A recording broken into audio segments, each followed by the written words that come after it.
Welcome to another video. Today I'm going to discuss Hans Niemann, who just became world number 23 and is facing Magnus Carlsen in 1 month's time in Paris in Speed Chess Championship semi-final.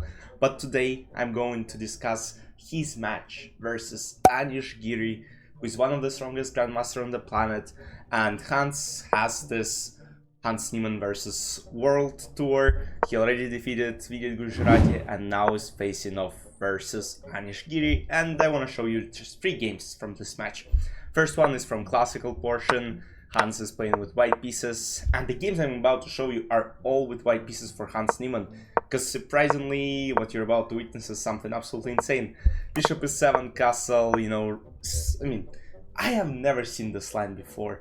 So f4, Hans is trying to push f5, maybe go for g4. He's playing very aggressively, attacking chess, and it's actually very interesting to see. Queen c7, king h1, knight d7, bishop e3. He's not rushing with f5, because again, bishop c4, and then some d5 ideas with some counterattack.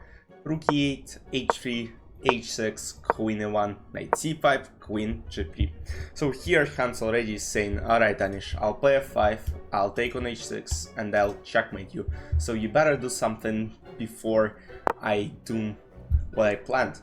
So knight h5, queen f2, getting the queen back, takes, and now not going for knight f4 in this position.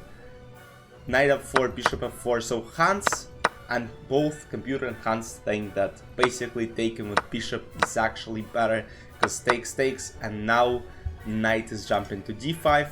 Both of these knights are kind of going to this d5 square. Bishop d8, knight d5, queen d7. At some point maybe bishop h3, but that might not happen. Queen d4, bishop d5, knight d5, queen s6, queen b4, queen g6. First mistake by Anish. And here Hans plays the best move, rook f3. He's ready to bring his other rook to f1 and maybe trying to attack f7 square. Rook f8, rook f1, bishop g5, rook g3, pinning the bishop. Now queen s6, of course, trying to get rid of the spin. Queen d4, and now Hans is so ready to basically attack this g7 square. Now h4 is kind of threatening, and this is ready to be set up. g6. And here, Hans would be very happy to play knight f6 move. f6 square is looking sweet, but unfortunately there is bishop on g5. So what Hans does? Of course he takes on g5, and now black are in huge trouble. Knight f6, knight d7, takes, bishop c4, and now the idea is basically, let's say queen f4 is being taken, queen d6, and Anish would have lost the game. So instead he plays queen s7, and after bishop d5, this bishop is so much better than this knight. White have a very huge positional advantage. Knight d6, queen b6. Hans is about to take pawn on b7, takes on a6, and now look how many pawns Hans has on queen side. And they're all about to be promoted. So Anish goes for knight h5, trying to go for knight g3. It looks like he has some counterplay, but in reality it just doesn't help. Rook f3, knight g3, king g1, f4, king f2, king h7, c3, queen s7, queen b4, g4, queen b7. That's absolutely insane. He has this rook under attack. He can play h takes g4, but he doesn't want to allow Anish any counterplay. So he plays queen b7, and after takes, Hans is down a rook. But this pawn on a5, and specifically this pawn on b2 as well, they're about to be absolutely powerful. So what happens is Hans is defeating Anish Giri, being down a rook. Chess is speaking for itself. Walks the king through, sacrifices his pawn, and here black are in complete zugzwang. They have nothing to do. e5, e6, king d8, king b7, and Anish Giri resigned. And the final games are 2 games from Rapid Action. They played them yesterday, and basically Hans won Blitz, but I'll basically show you the score later. Hans won classical portion of the match, and now he can basically crush Anish in Rapid as well. And again with white pieces, f4, c5, plays Najdorf once again. You know, Anish probably needs to work on his, Najdorf course, because he's losing every single game in Najdorf. Come on, I bought the course and now what? I lose 2? Nah, I don't want to lose in Najdorf. Come on, Anish. So, we're seeing this, again, very interesting system, very unusual position for the Najdorf. Bishop a6, trading all the pieces, takes, c5, knight d2, knight goes maybe to d4, but again there are always c5, so knight goes to g3, ready to maybe push up 5 at some point. And actually, you know, Hans is worse here. Rook b8, threatening rook b3, rook f3, queen a5, trying to trade queens, queen b5, rook d3. Anish just tries to trade queens, that's all he needed. Queen b4.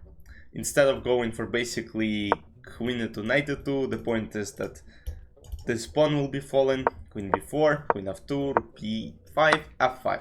So as I said, f5 at some point might follow, and here he takes f5. And again, Hans plays the best move, which is knight f5. We're witnessing something insane. One of the best grandmasters in the world can't beat Hans at all. I mean, we know Hans is strong, but when the grandmaster of such level can't do anything, I mean, you know, that's scary for the world. And even Anish mentioned in his tweet, good luck to the world, because you don't know what's coming for y'all. Rook a7, rook g3, king f8, and now e6. The idea of e6 is basically simple. Can't take because of the rook, can't take because of the pin. So e6 just looks a very strong move. Rook b7, queen f3, trying to take on h6, and here of course this is coming, you know, the position, alright, I mean, equal material, but unfortunately this king is not surviving on f8. Queen h4, trying to some last chances, but for queen d6, Anish admitted his loss, and it's another win for Hans. And the last game, and another game from rapid portion of the match, takes, and again, we're not seeing e4. Hans is now playing d4. It shows again that he has a very good opening knowledge as well. I mean, the guy just showed and demonstrated this throughout the whole match. Castle, bishop b7, h3, queen d1, queen b6, and can you imagine that in just 10 moves, Anish Giri would lose the game? I mean, it's hard to imagine, but that's exactly what happened. I don't think I would lose the game in 10 moves here. a4 takes, knight a4, queen b7, knight d1, and knight is going to c5. And Hans demonstrates absolutely insane positional understanding. Knight e4, knight d3. I mean, that's not that hard for like grandmaster. Knight c5 takes. Now again, let's say queen b2 happens, takes the pawn, but then just rook cb1, and I think the position is actually falling apart. Fork and queen is under attack, everything is under attack. Black would have lost the game. Queen b6, bishop a6, takes pawn, rook a3, and that's very smart. So in this position, I mean, rook a3, for real, rook a3, that's an absolutely insane, and that's the best move according to the computer. Just make sure this bishop is safe on a6, trade the material of the board. Black are completely lost, and Anish once again resigned. And you can see the accuracy, 99.0. And in the last games I showed you 96.6 and 96.3.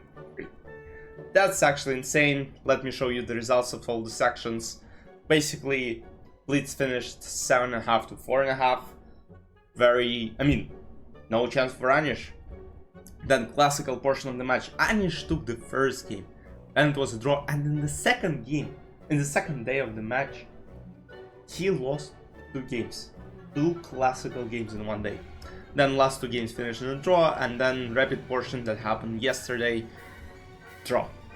Basically, they were going back and forth. Anish lost, then Anish won, Hans won, Anish won 2 in a row, but then, you know, Hans won again and secured the draw in rapids portion of the match and won it. And the next opponent for Hans Niemann is Nikita Vityugov from England. They're facing off on August 14th. I'm not sure about next matches he has, but yeah, that's all for now, guys. Let me know in the comments what do you think about the match. I mean, Hans's number 23 in the world. He's getting very close to top 20. Let's see what happens in a couple of next months. Bye bye.